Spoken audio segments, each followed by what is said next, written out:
tinatak ng mga mata mong umingisi. Nagkakilala kami ni Celine. Pinakilala siya ng katrabaho ko. Ayan, first time ko magtrabaho dun sa Clark.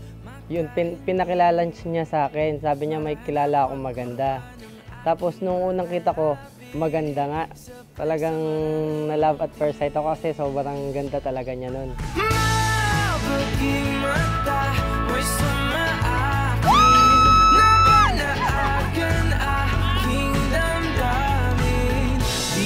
Sa trabaho ko, puro babae lang doon ang hinahire. Tapos, ilang years na, bigla sila nag-hire ng lalaki. So sila yon. Sabi ko talaga sa isip ko, ay, magkakagusto yan sa akin. Confidence. Oo, pero yun nga, nagkatotoo naman. Sa'yo tumutugma, isip ko't kaluluwa. Sa maingay na mundo, ikaw ang pahinga.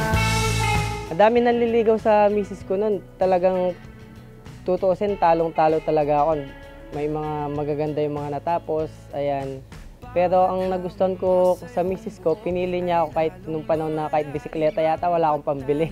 Ko sa'yo taking pagkabighani, paboritong kurba ang iyong mga labi, ngiti mo sa kiparating.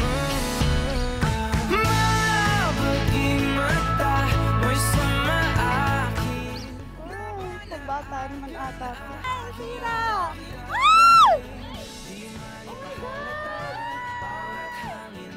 Teka lang, baka naman joke lang. So sexy! Thank you! Ikaw liyagan siyang aakap, sa'yo tumutugma. Sobrang mahal ko yun. Yung simula na nagsama kami, alam mo yun, yung hindi ka na tumingin sa iba. Siya lang. Ganon. Tapos, hindi kami nag-aaway nun eh. Minsan na, siyempre hindi may maiiwas na nagkakainisan, pero hindi kami nag-aaway. Wala sa ano namin yung gano'n. Parang, kita mo naman, 2 beses ako kinasal. Siyempre, ibig sabihin, 4 na taon na kaming kasal sa civil. Ibig sabihin lang noon na matindi yung pagmamahala namin kasi pinakasalan niya ulit ako ngayon. 4 years na kaming kasal, di ba? Ibig sabihin, totoo yung pagmahal namin sa isa't isa. Walang ibang nais, alinangin. Ikaw liyagan siyang aakapin. Sa'yo tumutugma, isip ko't kaluluwa. Wow!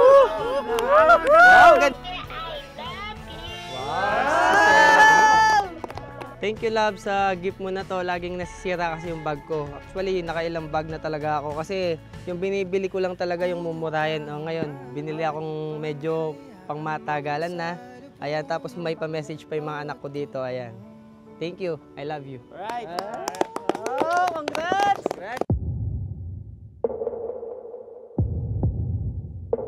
Nakaukit ang larawan. Love, Celine. Magpasalamat ko kaya kasi kahit anyang panahon na alang-ala ko, liguran mo ko. Anyang panahon na panekeng isang banda ka mo laging apapasyal at king lele da ka mo alilibri. Anyang panahon na kahit bike mo eko ag yung saluan.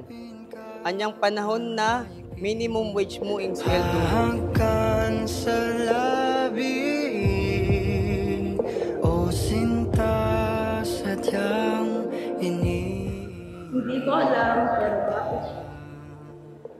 Napakaswerte ko sa asawa. Hindi naman ako ganun kabait pero binigyan niya ako ng sobrang bait at mabuting asawa. Yes, love. Isa kang mabait, maalaga, mapagmahal, madiskarte, masipag, matulungin at responsable asawa. Lahat ng katangian mo yan ang pinagdasal ko na gusto kong makasama habang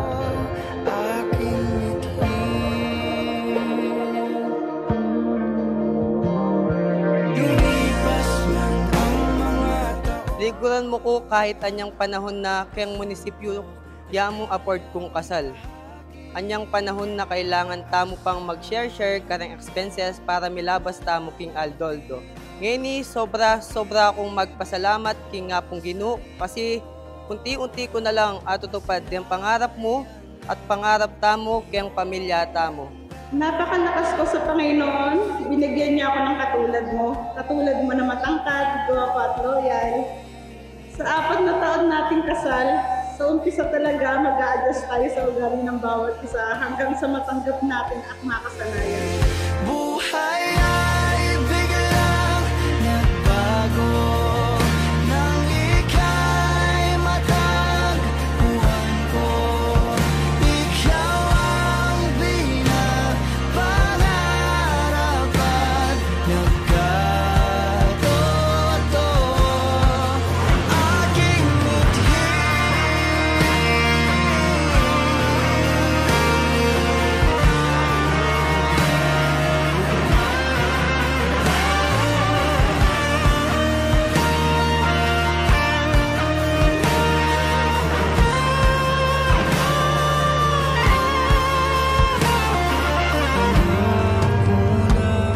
Mas lalo ko pang galingan at sipagan at mas lalo ko pang magsumikap para atupad talangan diyang pangarap darang anak ta at pangarap tamo king pamilya tamo.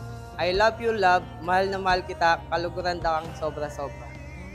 Tanggap kita kahit hindi ka maligo araw-araw, na kahit makalat ka. Minahal kita noon, minamahal kita ngayon, at hindi ako nagsasawa mahalin ka.